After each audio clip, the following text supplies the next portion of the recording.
हाँ जी बेटे, अगला चैप्टर अपना है यूनिट 5th चो बायोडाइवर्सिटी एंड कंजर्वेशन। ठीक है, चैप्टर आप उल्ट पुलट करके करांगे, सीधे सीधे नहीं करांगे। ठीक है, जिवें जिवें मैनूं ठीक लग्या। तो इहदे अंदरों तुहाडे दो चैप्टर तो डिडक्टेड ही ने। किहड़े चैप्टर डिडक्टेड है? एक तो एनवायरनमेंट वाला, दूसरा किहड़ा डिडक्टेड है?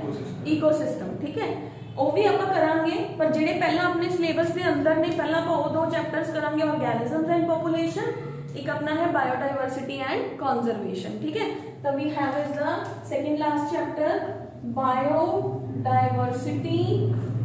इहदे नोट्स मैं तुहानू विद इन 1 to 2 days या टिल मंडे पूरी यूनिट के नोट्स प्रोवाइड करा दूंगी। बायोडाइवर्सिटी एंड कंजर्वेशन चैप्टर के नाम तो ही क्लियर है, दो चीज़ों का अपन का नाम समझते हैं। दो वर्ड्स ने, एक तो बायोडाइवर्सिटी है, एक कंजर्वेशन है। बायोडाइवर्सिटी को जी आप स्प्लिट करते हैं तो अपने को दो शब्द आ जाते हैं, एक बायो, एक आ जाता है डाइवर्सिटी। डाइवर्सिटी वर्ड का मतलब होता है बेटे जनरल इंग्लिश के अंदर बहुत तरह दी चीज़ों का प्रेजेंट होना। फॉर एग्जाम्पल आप एक SST के अंदर क्वेश्चन होंदा सीगा 10th क्लास च, India is a diverse country, why so? तुसी आंसर दिंदे सीगे इत्थे डिफरेंट तरह के लोग रहंदे हैं, डिफरेंट स्टेट्स ने, डिफरेंट कपड़े पाते हैं, डिफरेंट लोगों के कल्चर्स ने, डिफरेंट तरह का खाना खाते हैं, तो डाइवर्सिटी है। अगर मैं बायो के अंदर डाइवर्सिटी की गल करा तो की होगा, जे आप सिर्फ आप देखो किंगडम प्लांटे पढ़िया, किंगडम एनिमेलिया पढ़िया, मोनरा पढ़िया, फंजाई पढ़िया, आप किसी भी आई नहीं किया भी मोनरा के अंदर इको ही तरह के जीव है। आप क्या बैक्टीरिया भी कई तरह के ने, फंजाई के अंदर भी आप क्लासिफिकेशन की, फिर आपने प्लांट्स के अंदर क्लासीफाई किया कि जिहड़े थैलोफाइट्स ने वो एवें दे ने, ब्रायोफाइट्स ने उन्होंने बॉडी एवें दी है, तो डिफरेंट तरह के प्लांट्स ने। फिर आप एनीमल्स किते, एनीमल्स के अंदर आपने क्या पॉरीफर्स ने जिहड़े वो भी हिलते ही नहीं है, समुद्र की एक जगह ते लग के बैठे रहते हैं। फिर आप डिफरेंट अगे अगे गए, आपने क्या एनालिड्स ने जिहड़े उन्होंने अंदर सिस्टम बनना शुरू हो गया। फिर आप फाइनली मैमीलिया ते पहुंचे, आप क्या सारा का सारा सिस्टम ही बन गया। What is biodiversity? डिफरेंट तरह दियां लैंड के ऊपर डिफरेंट टाइप ऑफ स्पीशीज का प्रेजेंट होना, that is called as biodiversity। biodiversity मतलब life beyond various forms का होना, और biological diversity is defined as a vast array of species of microorganisms, algae, fungi, plants, animals occurring on the earth। ठीक है, कोई जीव पानी के अंदर रहते हैं, कोई डेजर्ट के अंदर रहते हैं, कोई लैंड के ऊपर रहते हैं।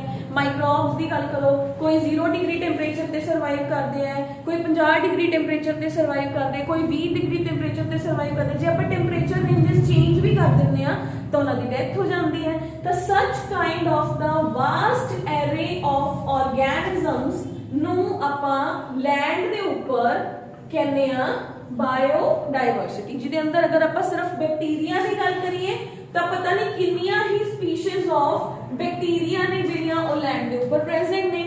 जे मैं फंजाई की गल करा तो कितनियां ही स्पीशीज ऑफ फंजाई है जिहड़ा ओ लैंड के ऊपर प्रेजेंट ने। तो वास्ट एरे ऑफ स्पीशीज का लैंड के ऊपर अपनियां परफेक्ट ऑप्टिमम कंडीशंस के अंदर प्रेजेंट होना उन्होंने कहते हैं बायोडाइवर्सिटी। जे तुसी उन्हां दी ऑप्टिमम कंडीशंस चेंज कर दोगे तो स्पीशीज की डेथ भी हो सकती है। ठीक है बेटे, तो that is the vast array of the microbes, the land के ऊपर प्रेजेंट होना। तो अपने को क्या आ गया बेटे? We have is the polymorphism. एक स्पीशीज, एक कोई स्पीशीज के अंदर अपने कोई डेफिनेशन आ गई पॉलीमॉर्फ्स, पॉलीमॉर्फ्स या पॉलीमॉर्फिज्म। पॉलीमॉर्फ्स है एक कोई स्पीशीज है, ਉਹਦੇ अंदर कई जीव ने, एक मान लो इंडिया च रह रहे, एक अमेरिका च रह रहे, स्पीशीज सेम है बट उन्होंने तरीका है जिहड़ा उन्होंने मॉर्फोलॉजी है जिहड़ी वो चेंज है, देखण च दोनों डिफरेंट लग रहे ने, that is called as polymorphs. ठीक है, उस तो बाद अपने को बेटे अगला आ गया रेसेस। रेसेस की होंगे बेटे, रेसेस अपने को आ गया कि किसी पॉपुलेशन के अंदर डिफरेंट टाइप ऑफ स्पीशीज, जिवें हुण आपां ह्यूमन के अंदर है रेसेस कितनियां ने, कोई किवें दिखदा है देखण नूं। अफ्रीकनस ने जिहड़ी उन्हां दी बॉडी दी जिहड़ी जिहड़ा स्किन दा कलर है वो डिफरेंट है। ह्यूमन आपां इंडिया दी गल करिए तां डिफरेंट, इंडिया दे अंदर ही देख लो, होर किसी स्टेट्स चले जाओ, किसी दा स्किन दा कलर किवें है, किसी दा किवें है, तो different kind of the races are there. ठीक है, उस तो बाद है बेटे स्पीसीएशन। स्पीसीएशन अपने कोल हुंदा है एक स्पीशीज तो दूसरी स्पीशीज दा जनरेट होना, formation of the new species from the already existing species. तो ये अपने को 2-3 डेफिनेशन सीगियां। उस तो बाद है स्पीशीज डाइवर्सिटी। एक आर्टिकल है स्पीशीज डाइवर्सिटी की हुंदा है। स्पीशीज डाइवर्सिटी इको ही तरह के ऑर्गेनिजम्स ने, उन्हां दे अंदर भी चेंजेस ने, ओदे कई रीजन ने। पहला रीजन तो यही है स्पीशीज रिचनेस, किस जगह ते किन्ने किन्नियां स्पीशीज प्रेजेंट ने उस प्रजाति दियां। स्पीशीज रिचनेस पे डिपेंड करता है। रिचनेस मतलब ज्यादा नंबर ऑफ स्पीशीज दा होना, उन्होंने कहते हैं स्पीशीज रिचनेस। दूसरा हुंदा बेटे अपने कोल इहदे अंदर है सेकंड स्पीशीज इवननेस, की स्पीशीज ने जेहड़ियां वो इवन ही नहीं हैगियां। ठीक है, इवननेस हो गया अपने को सेकंड इहदे अंदर स्पीशीज इवननेस। स्पीशीज रिचनेस है जेड़ा refers to the number of the species per unit area. एक पर यूनिट एरिया दे अंदर किसी प्रजाति दियां किन्नियां स्पीशीज प्रेजेंट ने, ओनू कहने आपां per unit area. As the size of the area increases the species भी इंक्रीज हो सकदियां ने। ठीक है, दूसरा है species evenness. Species evenness is the relative abundance with which species is represented in an area. एक एरिया दे अंदर एक प्रजाति दियां किन्नियां स्पीशीज ने, ओनू रिप्रेजेंट किवें कर सकदे हो, that is called as species evenness. ठीक है, इस तो बाद है बेटे जिहड़ा अपने कोल अगर आपां कहिए कि जिहड़ी स्पीशीज डाइवर्सिटी है ये हुंदी क्यों है, तो जेनेटिक डीएनए सब दे अंदर आपां कहने यूनिक है। हर एक दी बॉडी दे अंदर डीएनए चाहे डीएनए एक जगह ते चेंज होए पर ओदे अंदर चेंज जरूर हुंदा है। दैट इज वाई सब दा जेनेटिक मेकअप डिफरेंट है। That is why species diversity है जिहड़ी एक स्पीशीज दे अंदर भी कई तरह के पॉलीमॉर्फ्स तुहानू देखण नू मिलदे हैं। That is called as species diversity. Clear है बेटे? उस तो बाद है community and ecosystem diversity. Community and ecosystem diversity का मतलब की है, ਇਹਦੇ अंदर ये देखो एक समुंदर है, पानी है, लैंड की गल करो पर पानी के अंदर जल्दी समझ आऊगा। मेरे को एक पॉन्ड है, मैं पॉन्ड दियां वेरियस लेयर्स बना दियां। ਜਦੋਂ मैं सब तो नीचे देखा तो ਜਿਹੜੇ जीव ने ਉਹਨਾਂ ਦੀਆਂ ਅੱਖਾਂ ਹੀ नहीं हैगियां, ਉਹ सिर्फ नीचे ਲੱਗੇ ਹੋਏ ਨੇ ਸਬਸਟ੍ਰੇਟਮ ਦੇ ਨਾਲ, क्योंकि नीचे सूरज की रोशनी जा नहीं रही हैगी, ਉਹਨਾਂ ਨੂੰ रोशनी नाल कोई काम ही नहीं हैगा। ਉਹ स्पीशीज है ਜਿਹੜੀ ਉਹ डिफरेंट टाइप। समुंदर की रोशनी ऊपर पै रही है या थोड़ा जा डेप्थ तक जा रही है तो इत्थों तक दे कोल फोटोसिंथेटिक स्पीशीज भी प्रेजेंट ने। ਇੱਥੇ ਜਿਹੜੀਆਂ स्पीशीज ਆਣਗੀਆਂ ਇਹ ऊपर वाली ਤੇ नीचे वाली ਦੋਨਾਂ ਨਾਲੋਂ ਹੀ डिफरेंट होंगियां। तो that is I have is the community and ecosystem diversity. कि इकोसिस्टम दे अंदर डिफरेंट तरह का, ये तो मैं सिर्फ एक पॉन्ड दी एग्जांपल ली है। अर्थ है जिहड़ी वो किते उच्ची है, पहाड़ ही पहाड़ ने, किते प्लेन हो जाती है, किते रेतीले टीले आना शुरू हो जाते हैं, किते समुंदर बनना शुरू हो जाता है। जिथे जिवें जिवें दी लैंड दी पोजीशंस होणगियां, जिवें दी लैंड बनी हुई होगी, जिवें दी लैंड हैगी है, उत्थे हुण देखो आपां हिमाचल वाली साइड ते जाइए, ਉੱਥੋਂ ਦੇ ਪਲਾਂਟਸ ਤੇ ਪੰਜਾਬ ਦੇ ਪਲਾਂਟਸ ਦੇ ਅੰਦਰ ਡਿਫਰੈਂਸ ਹੋਗਾ, ਕਿਉਂਕਿ ਉੱਥੇ ਉਹ ਪਲਾਂਟਸ ਹੋਣਗੇ ਜਿਨ੍ਹਾਂ ਨੂੰ ਹਰ ਟਾਈਮ ਪਾਣੀ ਅਵੇਲੇਬਲ ਹੈ। ਇੱਥੇ ਕਿਹੜੇ ਪਲਾਂਟਸ ਹੋਣਗੇ ਜਿਨ੍ਹਾਂ ਨੂੰ ਪਾਣੀ ਲਿਮਿਟਡ ਅਮਾਉਂਟ 'ਚ ਮਿਲਦਾ ਹੈ। ਡੈਜ਼ਰਟ 'ਚ ਜਾਓਗੇ ਉੱਥੇ ਦੇ ਪਲਾਂਟ ਦੀ ਜਿਹੜੀ ਬੋਡੀ ਹੋਊਗੀ ਉਹ ਆਪਣੇ ਪਲਾਂਟ ਨਾਲ, ਆਪਾਂ ਕਹਿੰਦੇ ਉਹਨਾਂ ਦੇ ਸਟੋਮੈਟਾਸ ਡੀਪ ਸੰਕਨ ਹੁੰਦੇ ਨੇ, ਤਾਂ ਹਰ ਪਲਾਂਟ ਦੀ ਬੋਡੀ ਹੈ ਜਿਹੜੀ ਉਹ ਆਪਾਂ ਨੂੰ ਚੇਂਜ ਮਿਲੂਗੀ। That is called as community and ecosystem diversity.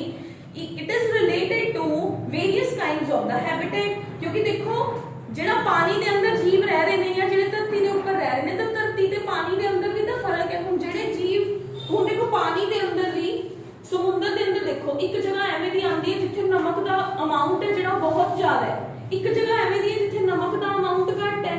ਜਿੱਥੇ ਨਮਕ ਦਾ ਅਮਾਉਂਟ ਜ਼ਿਆਦਾ ਹੈ ਉੱਥੇ ਉਹ ਜੀਵ ਹੋਣਗੇ ਜਿਹੜੇ ਹਾਈ ਸਾਲਟ ਦੇ ਅੰਦਰ ਐਗਜ਼ਿਸਟ ਕਰ ਸਕਦੇ ਹੋਣਗੇ। ਜਦੋਂ ਮੈਂ ਹਾਈ ਸਾਲਟ ਵਾਲਿਆਂ ਨੂੰ ਲੋ ਸਾਲਟ ਦੇ ਅੰਦਰ ਲੈ ਕੇ ਆਉਂਗੀ, ਹੋ ਸਕਦਾ ਉਹ ਮਾਰੀ ਜਾਣ, ਜਾਂ ਜਿਹੜੇ ਲੋ ਸਾਲਟ ਵਾਲੇ ਨੇ ਜਦੋਂ ਹਾਈ ਸਾਲਟ ਵੱਲ ਜਾਣਗੇ ਤਾਂ ਹੋ ਸਕਦਾ ਉਹਨਾਂ ਦੀ ਡੈਥ ਹੋ ਜਾਏ। ਠੀਕ ਹੈ, ਤਾਂ ਲੈਂਡ ਦੇ ਉੱਪਰ ਡਿਫਰੈਂਟ ਟਾਈਪ ਆਫ ਹੈਬਿਟੈਟਸ ਨੇ। ਹੈਬਿਟੈਟਸ ਮਤਲਬ ਜਿੱਥੇ ਕੋਈ ਰਹਿ ਸਕਦਾ ਹੈ, ਹੈਬਿਟੈਟ ਜਿੱਥੇ ਆਪਾਂ ਜੀ ਸਕਦੇ ਹਾਂ। ਟੈਰਿਸਟਰੀਅਲ, ਟੈਰਿਸਟਰੀਅਲ मतलब लैंड, एक्वाटिक मतलब पानी। उस तो बाद है अगर ਆਪਾਂ लैंड ਦੀ ਗੱਲ ਕਰੀਏ, ਲੈਂਟਿਕ मतलब ਉਹ ਆਰਗੈਨਿਜ਼ਮ ਜਿਹੜੇ ਪੌਂਡ ਤੇ ਰਹਿੰਦੇ, ਪੌਂਡ मतलब ਛੱਪੜਾਂ ਦੇ ਅੰਦਰ ਰਹਿੰਦੇ ਹੈ। ਲੋਟਿਕ ਜਿਹੜੇ ਬਹਿੰਦੇ ਹੋਏ ਪਾਣੀ 'ਚ ਰਹਿੰਦੇ, मतलब ਜੇ ਇੱਕ ਜਗ੍ਹਾ ਤੇ ਸਟੈਗਨੈਂਟ ਵਾਟਰ ਹੈ, ਖੜਾ ਪਾਣੀ ਹੈ, ਉਹਦੇ ਅੰਦਰ ਡਿਫਰੈਂਟ ਟਾਈਪ ਆਫ ਜੀਵ ਨੇ ਜਿਹੜੇ ਉਹ ਹੋਣਗੇ, ਜਦਕਿ ਇੱਕ ਬਹਿ ਰਹੀ ਰਿਵਰ ਦੇ ਅੰਦਰ ਡਿਫਰੈਂਟ ਟਾਈਪ ਦੇ ਜੀਵ ਨੇ ਜਿਹੜੇ ਉਹ ਹੋਣਗੇ, ਉਹਨਾਂ ਦੀ ਬੋਡੀ ਹੀ ਉਵੇਂ ਬਣ ਜਾਂਦੀ ਹੈ। ਤਾਂ ਆਪਣੇ ਕੋਲ ਓਪਨ ਓਸ਼ਨ ਦੇ ਅੰਦਰ ਡਿਫਰੈਂਟ ਟਾਈਪ ਆਫ ਆਰਗੈਨਿਜ਼ਮਸ ਨੇ, ਤਾਂ ਆਰਗੈਨਿਜ਼ਮਸ ਨੇ ਜਿਹੜੇ ਉਹਨਾਂ ਦੇ ਰਹਿਣ ਸਹਿਣ ਦੇ ਤਰੀਕੇ, ਜਿਸ ਜਗ੍ਹਾ ਤੇ ਉਹ ਪ੍ਰੈਜ਼ੈਂਟ ਨੇ, ਉਹਦੇ ਅਕੋਰਡਿੰਗ ਆਪਾਂ ਡਾਈਵਰਸਿਟੀ ਨੂੰ ਡਿਵਾਈਡ ਕਰ ਲੈਂਦੇ ਆ। That is alpha diversity, beta diversity and gamma diversity. पहला ਆਪਾਂ ਦੇਖਦੇ ਹਾਂ अल्फा डाइवर्सिटी। अल्फा डाइवर्सिटी ਆਪਣੇ ਕੋਲ ਉਹ ਡਾਈਵਰਸਿਟੀ ਹੁੰਦੀ ਹੈ ਜਿੱਥੇ ਆਪਣੇ ਕੋਲ ਕੀ ਹੋ ਗਿਆ, ਰਹਿਣ ਲਈ ਸਹੀ ਸਮਤਲ ਜਗ੍ਹਾ ਪ੍ਰੈਜ਼ੈਂਟ ਹੈ, ਉੱਥੇ ਇੱਕੋ ਹੀ ਵਰਗੇ ਪੇੜ ਪੌਦੇ ਨੇ ਜਿਹੜੇ ਉਹ ਗਰੋ ਕਰ ਰਹੇ ਨੇ। It refers to the diversity of the organisms, that is the number of the species in the given community or habitat. Species diversity and species evenness, the two indices are used in the combination to represent the alpha diversity. Alpha diversity की हो गया जिथे अपने को की होगा almost आप कहिए कि इको ही तरह के जीव या इको ही तरह के पेड़ पौधे प्रेजेंट ने, वो अपने को अल्फा डाइवर्सिटी आ गया। जिहड़ी मान लो सपोज आप ये कहिए कि स्पीशीज के अंदर इंटरैक्शन होने नाल कोई नवी स्पीशीज बनी, मतलब कोई हिस्टोरिकल फैक्टर्स ने, कितनियां कॉलोनीज बन सकदियां ने उस जगह ते, उस चीज के ऊपर डिपेंड करता है। बीटा डाइवर्सिटी, बीटा डाइवर्सिटी वो डाइवर्सिटी है जिथे रेंज ऑफ कम्युनिटीज हो, तो डिफरेंट डिफरेंट तरह के पेड़ पौधे ग्रो कर सकते होन, उन्होंने आप बीटा डाइवर्सिटी कहते हैं। फिर अपने को आ गया गैमा डाइवर्सिटी, मतलब रहन सहन दियां कंडीशंस ने ਜਿਹੜੀਆਂ ਉਹ ਘੱਟ ਨੇ, ਜਿਹਦੇ ਕਰਕੇ ਕਿਤੇ ਕਿਤੇ ਹੀ ਕਮਿਊਨਿਟੀ ਪ੍ਰੈਜ਼ੈਂਟ ਹੈ। ਤਾਂ ਧਰਤੀ ਦੇ ਅੰਦਰ ਵੀ ਤਿੰਨ ਤਰ੍ਹਾਂ ਦੀਆਂ ਕੰਡੀਸ਼ਨਸ ਨੇ, ਇੱਕ ਜਿੱਥੇ ਕਿਤੇ ਕਿਤੇ ਖਾਣ ਪੀਣ ਲਈ ਸਾਰਾ ਸਮਾਨ ਪ੍ਰੈਜ਼ੈਂਟ ਹੈ, ਉੱਥੇ ਉੱਥੇ ਕਮਿਊਨਿਟੀਜ਼ ਗਰੋ ਹੋਣਗੀਆਂ। ਫॉर ਐਗਜ਼ਾਮਪਲ ਆਪਾਂ ਡਾਇਗਰਾਮ ਦੇ ਥਰੂ ਦੇਖਦੇ ਹਾਂ।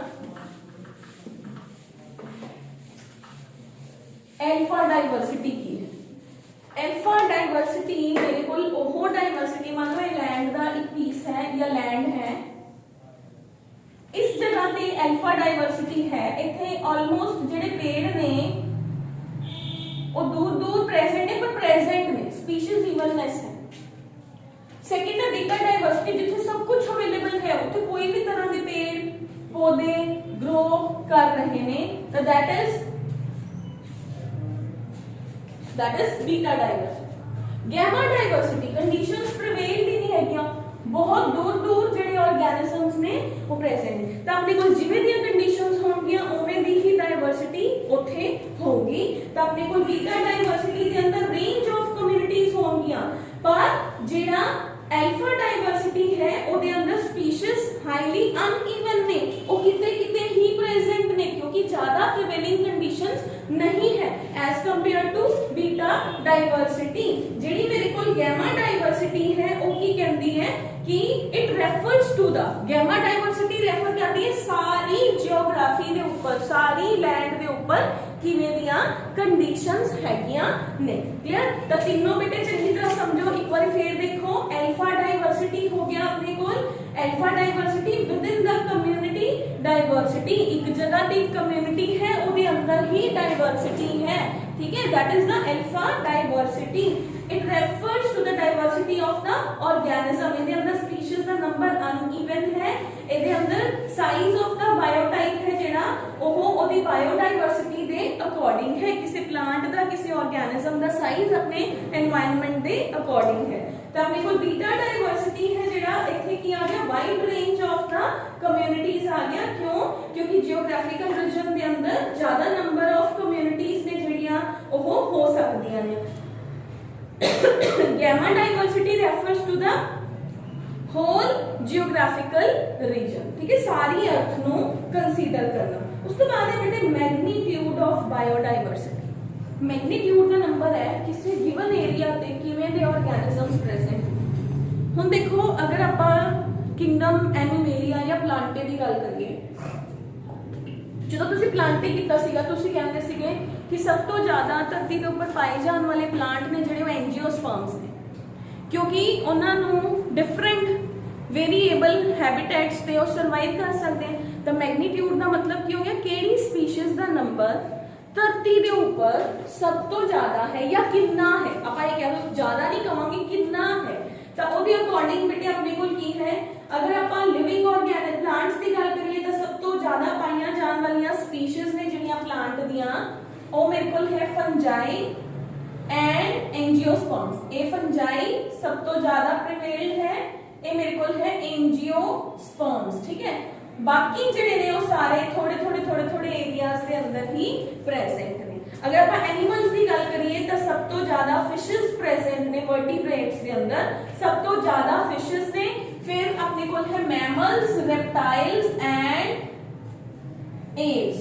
दिस इज अपने को है फिशेस सब तो ज्यादा, फिर है अपने को एव्स, बर्ड्स, मैमल्स, ठीक है। यही स्पीशीज ने ਜਿਹੜੀਆਂ ਇਹ ਕੰਪੈरेटिवली ਘੱਟ ਨੇ, ਠੀਕ है। ਉਸ ਤੋਂ ਬਾਅਦ ਆ ਜੋ ਇਨਵਰਟੀਬ੍ਰੇਟਸ ਤੇ ਤਾਂ ਸਭ ਤੋਂ ਜ਼ਿਆਦਾ ਇਨਸੈਕਟਸ ਨੇ ਧਰਤੀ ਦੇ ਉੱਪਰ, ਠੀਕ है। सब तो ज्यादा नंबर ऑफ इंसेक्ट्स ने ਜਿਹੜੇ ਉਹ ਧਰਤੀ ਦੇ ਉੱਪਰ ਹੈ, ਜਦਕਿ ਬਾਕੀ ਜਿਹੜੇ ਆਰਗੈਨਿਜ਼ਮਸ ਨੇ ਇਨਵਰਟੀਬ੍ਰੇਟਸ ਦੇ ਅੰਦਰ ਉਹ ਥੋੜੇ ਥੋੜੇ ਨੇ। ਦਿਸ ਇਜ਼ ਦਾ ਮੈਗਨੀਟਿਊਡ ਕਿ ਕਿਹੜੇ ਜੀਵ ਕਿਹੜੀ ਸਪੀਸੀਜ਼ ਦੇ ਜੀਵਾਂ ਦਾ ਕਿੰਨਾ ਨੰਬਰ ਧਰਤੀ ਦੇ ਉੱਪਰ ਪ੍ਰੈਜ਼ੈਂਟ ਹੈ। that represents the magnitude of biodiversity, ठीक है बेटे। बायोडाइवर्सिटी ਦਾ ਮੈਗਨੀਟਿਊਡ ਕੀ ਹੋ ਗਿਆ, ਕਿੰਨੇ ਨੰਬਰ ਆਫ ਸਪੀਸੀਜ਼ ਇੱਕ ਗਿਵਨ ਜਿਓਗ੍ਰਾਫਿਕਲ ਏਰੀਆ ਦੇ ਅੰਦਰ ਪ੍ਰੈਜ਼ੈਂਟ ਨੇ। that represents the biodiversity। ਜਿਵੇਂ ਫॉर एग्जांपल ਆਪਣੇ ਕੋਲ ਵਾਇਰਸਸ, ਇਹਦੀਆਂ ਨੰਬਰ ਆਫ ਸਪੀਸੀਜ਼ ਕਿੰਨੀਆਂ ਨੇ 1550, bacteria 4000, algae 40000, fungi 72000, higher plant 2,70,000, protozoa 40,000। ਤੁਸੀਂ ਨੰਬਰ ਤਾਂ ਯਾਦ ਨਹੀਂ ਕਰਨਾ, ਬਟ ਸਟਿਲ ਯੂ ਸ਼ੁਡ ਨੋ ਕਿਹਦੀਆਂ ਸਭ ਤੋਂ ਜ਼ਿਆਦਾ ਨੇ ਕਿਹਦੀਆਂ ਸਭ ਤੋਂ ਘੱਟ ਹੈ। ਤੁਹਾਨੂੰ ਪੇਪਰ ਦੇ ਅੰਦਰ ਇਹਨਾਂ ਤਿੰਨਾਂ ਚੋਂ ਇੱਕ ਚਾਰਟ ਬਣਾ ਕੇ ਦੇ ਦੇਣਗੇ, ਠੀਕ ਹੈ। ਤੁਹਾਨੂੰ ਦੇਗਾ, ਤੁਹਾਨੂੰ ਇੱਥੇ ਲਿਖ ਦੇਣਗੇ A, ਇੱਥੇ ਲਿਖਤਾ B, C, D। ਇਹਨਾਂ ਦੇ ਅੰਦਰੋਂ ਦੱਸੋ A ਤੇ D ਅਮੰਗ ਦਾ ਪਲਾਂਟਸ ਕੀ ਰਿਪਰੈਜ਼ੈਂਟ ਕਰਦੇ ਹੈ। ਤੁਸੀਂ ਕਹੋਗੇ A and D fungi and angiosperms ਨੂੰ ਰਿਪਰੈਜ਼ੈਂਟ ਕਰਦੇ ਹੈ। ਇਹ ਰਿਪਰੈਜ਼ੈਂਟ ਕਰਦੇ ਮੈਗਨੀਟਿਊਡ ਆਫ ਬਾਇਓਡਾਇਵਰਸਿਟੀ ਨੂੰ, ਕਿ ਇਹ ਪਲਾਂਟਸ ਦੀ ਮੈਗਨੀਟਿਊਡ ਨੂੰ ਸ਼ੋ ਕਰ ਰਿਹਾ ਹੈ, ਜਿਹਦੇ ਅੰਦਰ ਫੰਜਾਈ ਤੇ ਐਂਜੀਓਸਪਰਮਸ ਦਾ ਨੰਬਰ ਸਭ ਤੋਂ ਜ਼ਿਆਦਾ ਹੈ, ਜਦਕਿ ਬਾਕੀ ਆਰਗੈਨਿਜ਼ਮਸ ਦਾ ਨੰਬਰ ਘੱਟ ਹੈ, ठीक है। यानी कि बाकियां ਦਾ मैग्नीट्यूड है ਜਿਹੜਾ ਉਹ ਘੱਟ ਹੈ, ਠੀਕ है। ਹੁਣ ਆਪਣੇ ਕੋਲ ਇੱਕ ਕੁਐਸਚਨ ਆਉਂਦਾ ਹੈ, India is a mega diversity nation. ਇਹ ਮੈਂ ਪਹਿਲਾਂ ਹੀ ਦੱਸਤਾ ਸੀ ਤੁਹਾਨੂੰ ਕਲਾਸ ਤੋਂ ਵੀ। India is a mega diversity region ਕਿਉਂ, ਕਿਉਂਕਿ ਇੰਡੀਆ ਬਾਕੀ ਕੰਟਰੀਜ਼ ਦੀ ਤਰ੍ਹਾਂ ਕਿਤੇ ਵੀ ਇੱਕੋ ਵਰਗਾ ਨਹੀਂ ਹੈਗਾ। ਕਸ਼ਮੀਰ ਚਲੇ ਜਾਓ, ਉੱਥੇ ਮੌਸਮ ਚੇਂਜ ਹੈ। ਨੀਚੇ ਆ ਜਾਓ ਇੰਡੀਆ, ਇੱਥੇ ਪੰਜਾਬ ਵਾਲੀ ਸਾਈਡ ਤੇ मौसम 6 महीने हो रहे, 6 महीने हो रहे। हिमाचल के अंदर चले जाओ, पहाड़ियां स्टार्ट हो जांदियां ने, किते भी सेम नहीं है। साउथ वाली साइड ते चले जाओ, तुहानू सी कोस्ट मिलने शुरू हो जाएंगे, समुंदर मिलने शुरू हो जाएंगे। तो देखो जो लैंड ते टेंपरेचर दी कंडीशंस हर जगह ते चेंज ने, तो ऑब्वियसली प्लांट्स ते स्पीशीज भी चेंज होणगियां।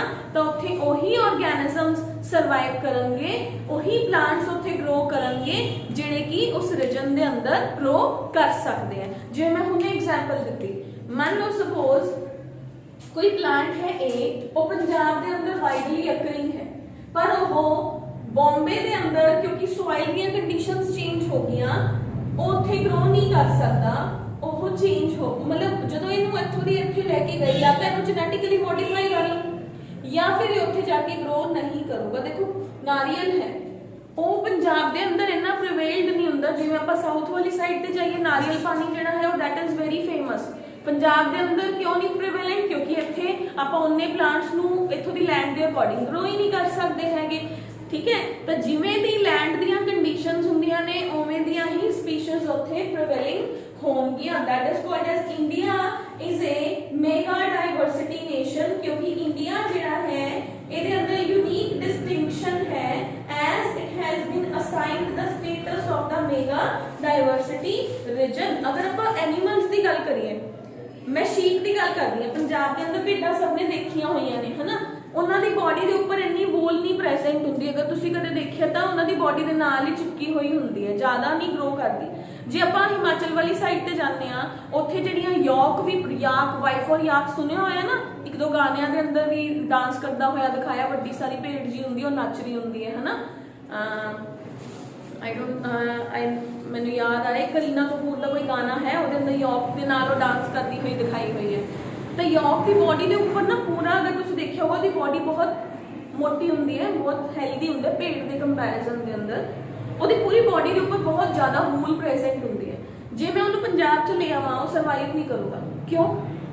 ਉਹਦੇ शरीर के ऊपर वूल ही नहीं है, जिन्नी वूल ज़्यादा होगी वो शरीर में गर्मी लगूगी, वो मर जूगा। देखो इंडिया पंजाब के अंदर जिहड़ियां शीप्स होंदियां ने, उन्हां दी वूल है जिहड़ी, वो सर्दियां च गर्मियां च उतार दिंदे है, उन्होंने गंजा कर देंगे ऑलमोस्ट, ठीक है। वो क्यों? क्योंकि वूल गर्म होंगी है, तुसी गर्मी के अंदर कोटी पा के बैठे रहोगे, जिहदी बॉडी तो वूल उतरती है, वो स्वेटर्स बनते हैं, वो पंजाब ओदी फिजियोलॉजिकल कंडीशन के according our temperature is not fit for her, ठीक है, उन्होंने लिए वो फिटेड टेंपरेचर नहीं है, इस करके उन्होंने बॉडी के टेंपरेचर को न्यूट्रलाइज करने उन्होंने बॉडी तो वूल रिमूव करनी पैंदी है, ठीक है बेटे। तो that is the biodiversity nation कि इंडिया के अंदर 10 बायोजियोग्राफिकल रीजन्स ने, trans Himalaya, Himalaya desert, semi arid areas, western Ghat, Deccan peninsula, Gangetic plains, coasts, north east and islands. India के अंदर बहुत ज्यादा डाइवर्स एरियाज ने, इस करके कंट्री के अंदर जिहड़ा फ्लोरा एंड फौना, फ्लोरा मतलब प्लांट्स, फौना मतलब animals, the different temperature environmental conditions के अकॉर्डिंग इत्थे द फ्लोरा एंड फौना है जिहड़ा वो हाईली चेंज है, ठीक है, वो हाईली वेरिएबल है। तो इंडिया के अंदर हिमालय के अंदर different type of plants and animals ने, north eastern hills of India के अंदर डिफरेंट टाइप है, ठीक है। तो किते क्योंकि सॉल्टी वाटर अवेलेबल है, किते फ्रेश वाटर अवेलेबल है, किते दोनों के विचकार का कॉम्बिनेशन है जिहड़ा अवेलेबल है। देखो अगर आप गल करिए इंडिया के अंदर, मैं सिंपल जी एग्जाम्पल दिंदी हां, एक घर है, उन्होंने इत्थे सपोज आ एक पोजीशन है ए, इको ही घर है, एक होम है, ए दी पोजीशन है, इत्थे होम बनया हुआ है इधरली साइड पे, ये मेरे को प्लेन एरिया है होम का, मैंने इत्थे नलका लगाया, नलका समझते हो ना, हैंड पंप लगाया, इत्थों दी पानी आया, बिल्कुल नमकीन खारा पानी आ गया। एक घर काफी बड़ा सीगा, मैं इहदे इस एंड ते एक होर हैंड पंप लगाया, वो मिठा पानी सीगा।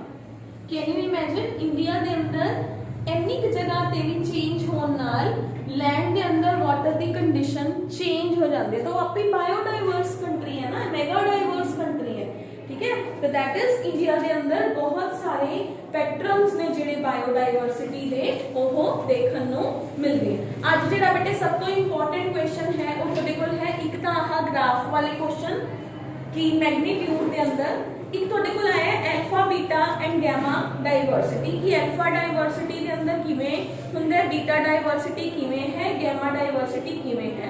कल तुहानू सबनू ये चीज़ां पता होनियां चाहिए ने। पहला मैं क्लास, हुण मेरा रूल है हुण तो लैके next up to your February, जो भी आप एक दिन पहले करा करांगे मैं अगले दिन लिखवा के देखा करूँगी, then we will move on, ठीक है।